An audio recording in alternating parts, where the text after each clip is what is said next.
Jadi pertanyaan memang cukup banyak. Mungkin dengan pertanyaan banyak ini jadi tabungan. Mudah-mudahan Ustaz ke depan bisa datang lagi untuk menjawab dengan berikutnya. Ini langsung dari Bapak Gubernur Ustaz. Dari ceramah yang Ustaz uraikan dan pengalaman Ustaz berceramah di negara atau kota mana yang sudah mendekati uraian yang Ustaz sampaikan tadi, sehingga Bapak Gubernur, Wali Kota, Kapolda, TNI dapat bersama-sama mengunjungi daerah ataupun negara yang disampaikan tadi Ustaz. Masya Allah. Mohon penjelasan. Masya Allah. Belum banyak sebenarnya Pak Gubernur. Karena memang selama ini orang berpikiran kalau ustadznya berjenggot itu anti pemerintahan. Jenggotan hati-hati.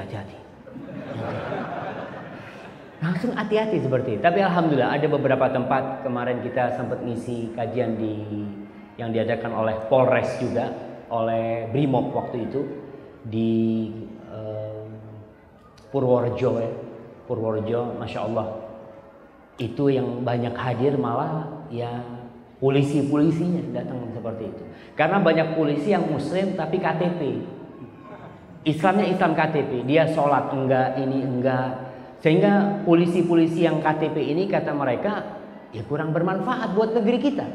Akhirnya dia jadi polisi sekedar cari duit. Ketika polisi-polisi itu mulai sholat ke masjid, kata dia, mulai ngerti agama, Masya Allah, semakin aman perkampungan itu, negeri itu. Itu aja beberapa negeri dan ada beberapa tempat lainnya. Mungkin saya udah lupa ini Pak Gubernur. Tapi harapan saya semoga Indonesia ke depan menjadi baldatun thayyibatun wa rabbun ghafur, menjadi negeri yang thayyibah, yang diampuni oleh Allah Jalla Jalaluh. Dan di akhir acara ini jangan lupa kita mendoakan pemimpin kita. Kita doakan Bapak Presiden kita dan wakilnya. Kita doakan kepada semua jajaran pemerintahan dari menteri-menteri sampai ke bawah. Semoga Allah Jalla Jalaluhu menjaga mereka. Allahumma aslih waliya amrina wa wulata umuril muslimin. Ya Allah, perbaiki pemimpin-pemimpin kami dan pemimpin umat Islam, dan semoga mereka menjadi orang-orang yang soleh dan dikumpulkan bersama para nabi kelak pada hari kiamat. Hadza wallahu a'lam bissawab. Subhana rabbika rabbil izzati amma yasifun. Wassalamun alal mursalin walhamdulillahi rabbil alamin. Assalamualaikum warahmatullahi wabarakatuh. Apa Ustaz, bagaimana seandainya pemimpin yang berkuasa di satu negeri itu adalah pemimpin yang berkuasa atas hasil kudeta? Apakah harus ditaati juga seperti di Mesir? Jazakumullahu khairan. Barakallahu fikum. Subhanallah.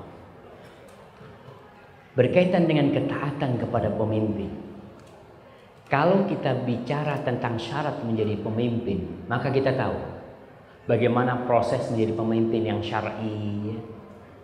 Prosesnya itu ada yang namanya syura, ada yang namanya dipilih oleh pemimpin sebelumnya.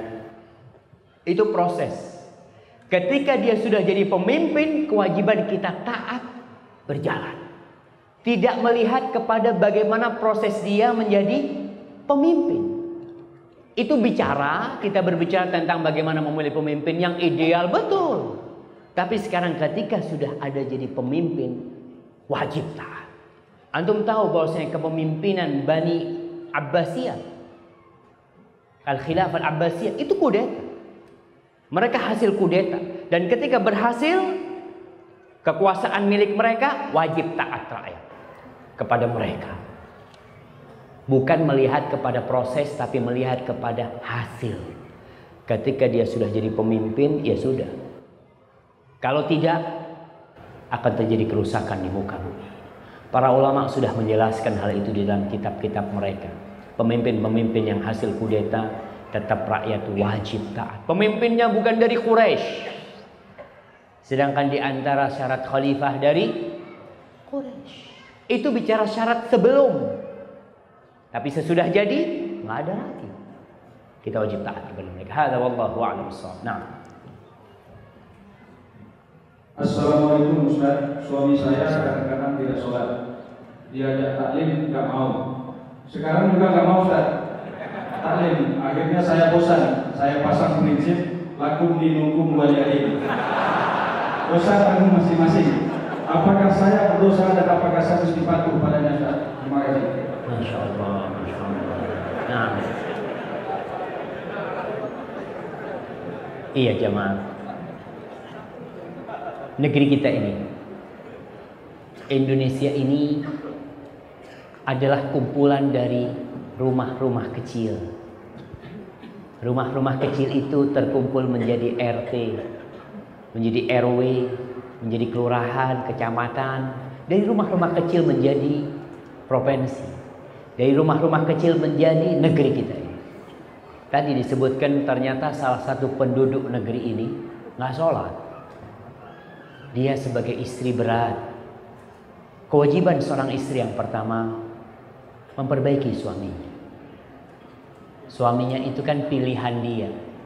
Dulu juga istri mungkin belum ngaji, mungkin dulu belum sholat, mungkin juga milih suami ini karena ya karena pacaran di situ.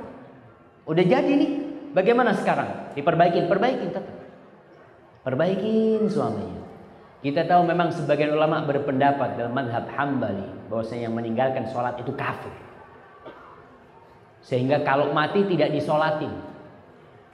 Ya enak banget dia. Selama hidup gak pernah sholat, setelah mati kita suruh nyolatin dia.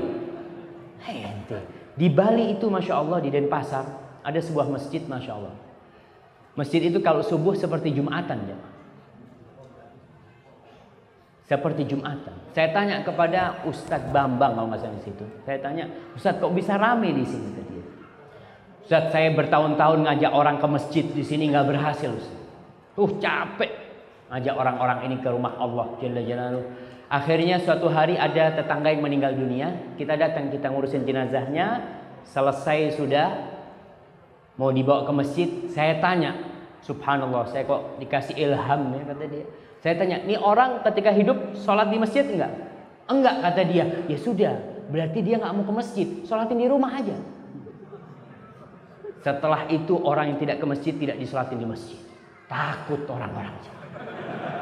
Akhirnya pernah sholat ke masjid. Ya enak banget ini selama hidup nggak pernah ke masjid, dikasih kaki sama Allah nggak pernah ke masjid, kita disuruh gotong dia ke masjid. Akhirnya orang itu tahu diri.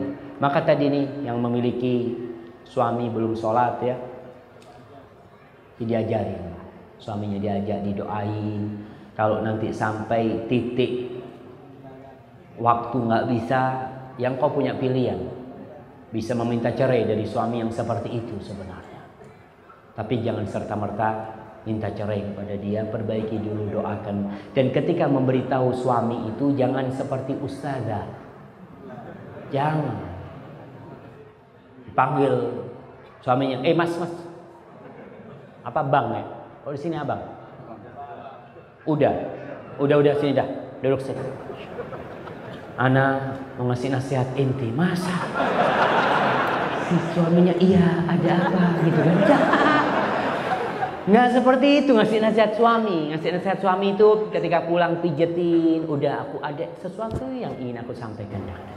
Tapi aku mau pijet udah dulu nih, pijet. Setelah itu baru sampaikan dengan kata-kata yang indah buat suami.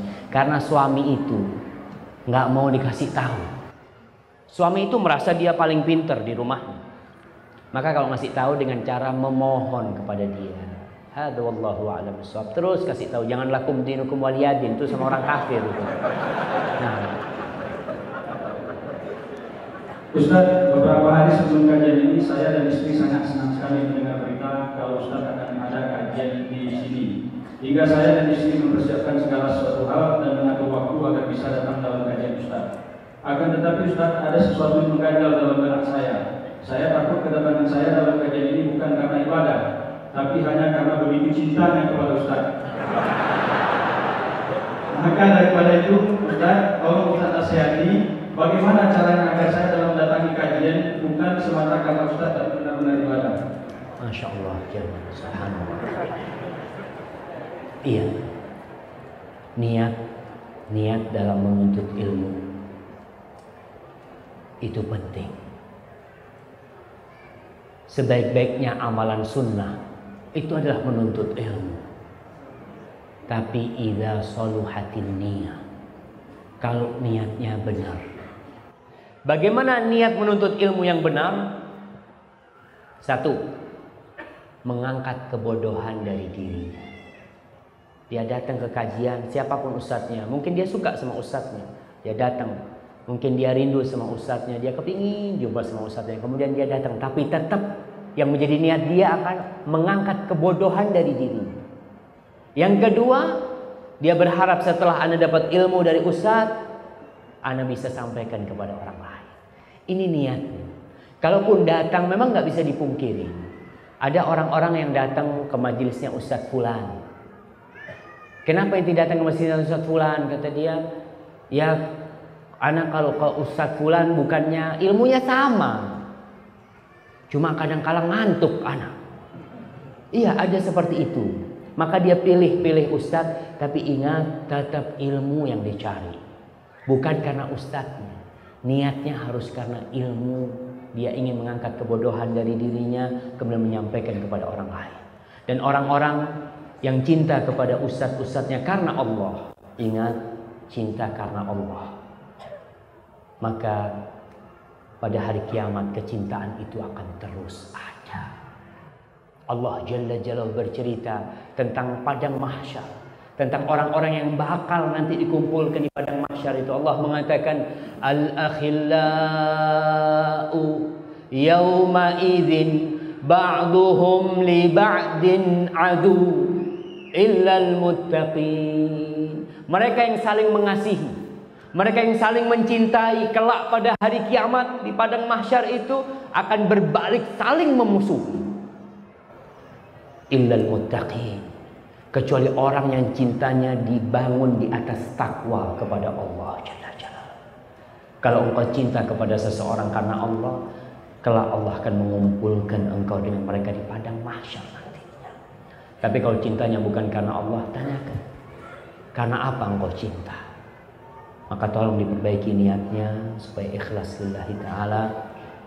Dan ana pun semoga bisa mencintai antum karena Allah semuanya. Barakallahu fiikum.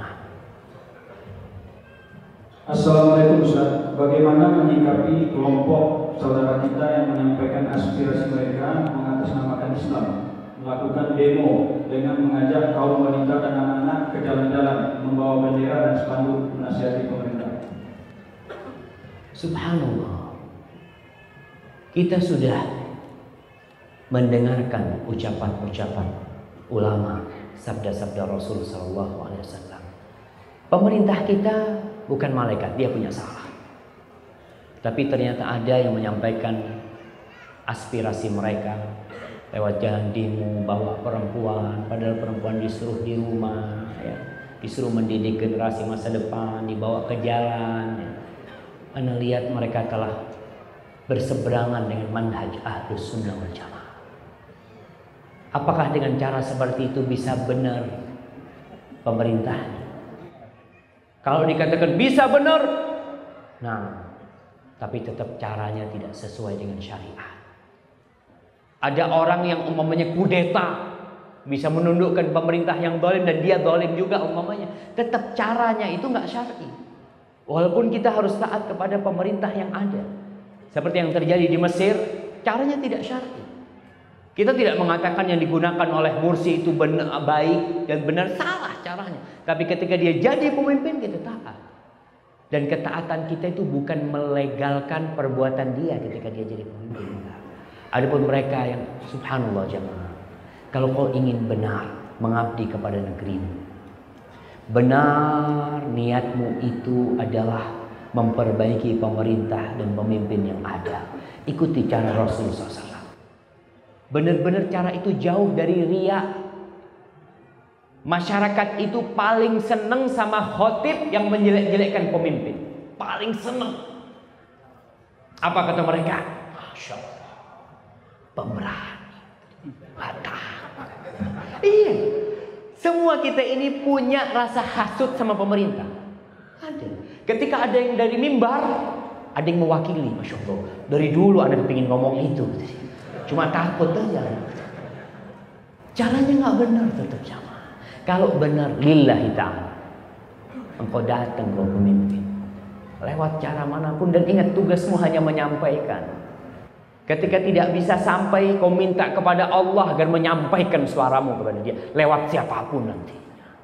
Insya Allah jadi benar. Jadi Kalau ada sesuatu yang tidak bisa kita lakukan, mungkin gara-gara dosa kita, perbaiki diri kita, perbaiki sedekah kita, perbaiki sholat kita, perbaiki hubungan kita dengan Allah. Semoga Allah memperbaiki hubungan kita dengan pemimpin kita.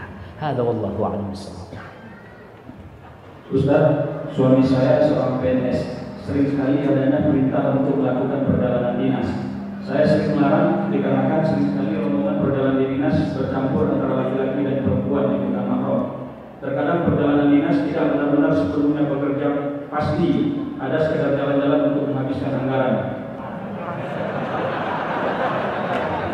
Bagaimana Ustaz hukumnya jika saya sering melarang suami ikut perjalanan dinas? Mohon nasihat buat saya dan suami. Jazakallahu khairan Ustaz.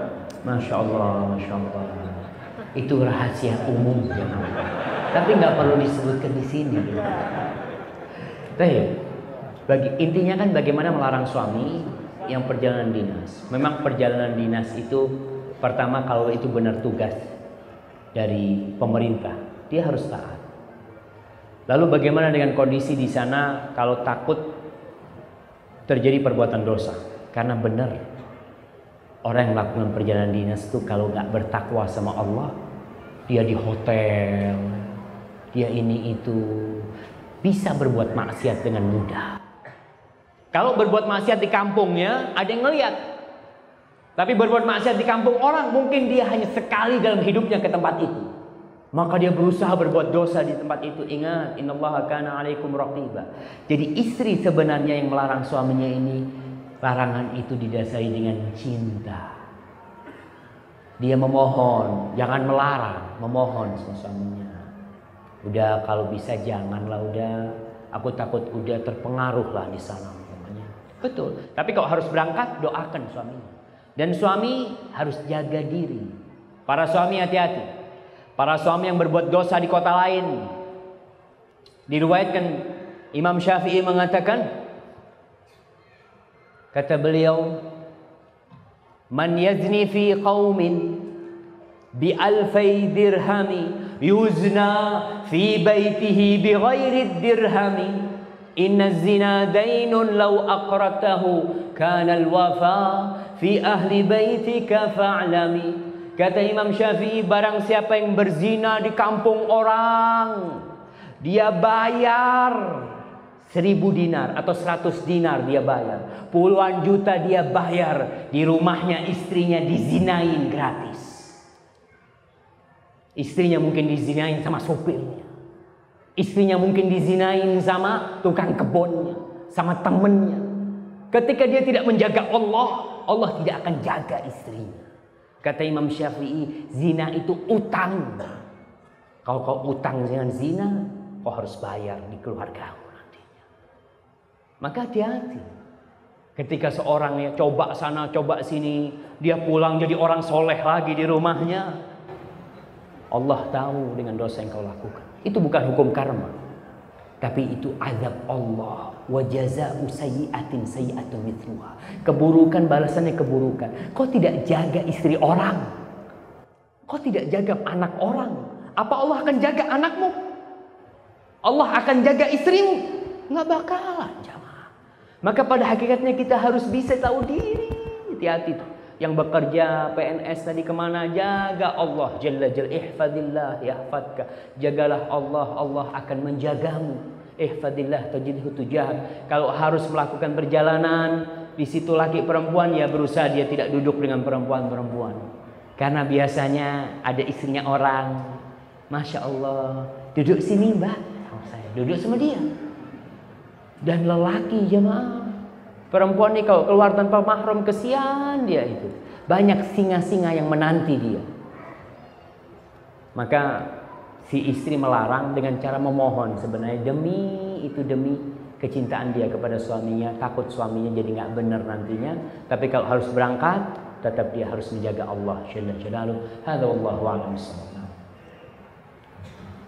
Assalamualaikum Ustaz. Ustaz, bagaimana menghadapi suami yang perhitungan dengan istri, terlalu sayang dengan harta bendanya yang berlebihan seperti mobil?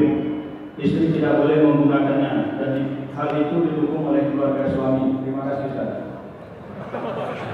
Curhat nih, suaminya datang. Mungkin datang. Baik, bismillah ya. Berbicara tentang suami istri. Suami itu harus tahu bahwasanya istrinya itu berkhidmat sama dia 24 jam. Istrinya sebagai ibu anak-anaknya. Istrinya yang bangun malam menyusui anaknya sedang dia tidur. Istrinya yang memberikan sarapan buat dia. Istrinya yang mengatur urusan rumah dia sampai rumah sudah bersih. Kenapa kau harus pelit dengan hartamu? Mau dibawa kemana hartamu? Dan memang ada orang yang cinta sama hartanya, sama HP-nya. HP-nya mahal, 15 juta dia beli. Istri yang jatuhkan HP-nya, marah dia. Kau harus tahu, istrimu tidak sengaja. Itu takdir Allah. Seharusnya kau katakan inna lillahi wa inna ilaihi rajiun. Katakan kepada istrimu, nggak apa-apa istriku HP. Yang penting jangan engkau yang jatuh. Gitu seharusnya. Kau cinta sama mobilnya, takut kalau istrinya pakai keserempet nggak apa-apa. Yang penting bukan kaki istriku yang keserempet. Allah akan kasih ganti. Orang yang harus mendapatkan kebaikan kita adalah istri kita. Rasul sallallahu alaihi wasallam mengatakan khairukum li ahli. Orang yang terbaik di antara kalian adalah yang paling baik sama istrinya itu, sama bininya tuh dia. Kalau kau punya rezeki kasih bini. Jangan pelit sama istri. Mau dibawa kemana hartamu? Ngumpulin hartamu kawin lagi mungkin. Biar istri anak nggak tahu, Ustaz. Nanti kan kalau sudah banyak anak bisa nikah lagi. Oke, halal kalau nikah lagi. Tapi ingat syaratnya kau bisa adil dan kau harus berbuat baik kepada istri. Rasul sallallahu alaihi wasallam adalah orang yang paling baik kepada istrinya. Beliau makan, minum satu gelas bersama. Satu gelas bersama. Maka berusahakan suami istri itu kalau masih belum ada orang lain, gelasnya satu di rumah. Nah, piringnya satu. Masa jauh-jauhan ya, makannya sendiri. Pakai gelas, lihat, gelasnya siapa? Ente minum? Oh enggak, mana ambilkan gelas baru. Suami istri kayak gitu. Rasul SAW satu gelas berdua sama Aisyah radhiyallahu taala. Hadza wallahu a'lam bishawab. Nah. Ada pertanyaan dari Radio Hidayah, Ustaz. Assalamualaikum Ustaz, bagaimanakah caranya mengingatkan pemimpin kita untuk tidak ikut menyelenggarakan perayaan malam tahun baru? Jazakallahu khair. Masya Allah. Iya. Kalau kita melihat kondisi negeri kita, ketika kita dijajah Belanda 350 tahun, Belanda itu agama mereka adalah Nasor, Masih. Agama mereka Kristen. 350 tahun mereka mengadakan acara mereka Natal ya, karena pemerintahnya non-Muslim pada waktu itu. Kemudian acara tahun baru itu mereka lakukan terus panjang tahun oleh pemerintah Belanda itu. Kemudian libur kita pada waktu itu bukan hari Jumat, hari Ahad. Karena memang pemerintahnya non-Muslim. Dia kepingin ketika hari Ahad itu mereka bisa berangkat ke gereja dengan anak-anaknya. Dan itu pemerintahan Belanda 350 tahun. Setelah kita merdeka, ternyata kebiasaan-kebiasaan itu belum hilang. Karena kita mayoritas Muslim. Seharusnya kalau mayoritas Muslim liburnya hari Ahad apa hari Jumat? Jumat. Tapi kebiasaan 350 tahun itu sulit untuk dihilangkan. Jangan. Dan kita memang dibodoh-bodohin sama Belanda pada waktu itu. Sampai alhamdulillah kita dapat merdeka. Lalu ternyata masih banyak tradisi-tradisi di masa itu yang belum bisa dirubah sampai sekarang ini. Salah satunya umpamanya acara tahun baru. Tahun baru itu semua agama itu punya kalender. Semua agama. Semua punya peradaban itu sebagai tanda eksistensi mereka. Cina punya peradaban dan punya penanggalan mereka. Mereka punya tahun baru apa? Imlek umpamanya. India punya, mereka punya tahun baru mereka. Kemudian orang-orang umpamanya Yunani punya, orang-orang Jawa punya, orang-orang semua punya. Dan kita umat Islam memiliki penanggalan sendiri, yaitu Hijriah. Dan Hijriah itu mulai dilupakan sama orang. Sehingga orang tahu adalah Masehi. Dan kita jangan ngomong pemimpin kita udah katakan pemimpin kita itu adalah gambaran dari rakyat. Kalau rakyatnya nggak mau tahun baru, kira-kira pemimpinnya ngadakan tahun baru? Nggak mungkin. Karena ini tuntutannya rakyat. Yang perlu diperbaiki siapa? Rakyat. Makanya kita memperbaiki kajian-kajian, harus disadarkan mereka. Antum kalau lihat nanti yang niup trompet itu, tanyakan, Muslim ente? Muslim mana nama trompetnya? Muslim. Kata dia, Islam tuh tahun barunya bukan ini. Kalau kita bicara tahun baru Islam, itu tahun barunya orang-orang Masehi. Makanya penanggalan Masehi itu Masehi itu artinya Kristus ya, kita harus tahu. Memang dimulai dengan lahirnya Nabi Isa alaihissalam yang dianggap Tuhan oleh mereka, seperti itu. Dan kita umat Islam menghormati. Kita menghormati orang Nasara yang mengadakan Natalan, monggo. Mereka mengadakan tahun baru, ya monggo. Itu buat mereka. Yang dibicarakan nahnu muslimin. Kita orang Islam ikut. Itu yang jadi masalah. Maka harapannya umat Islam harus disadarkan.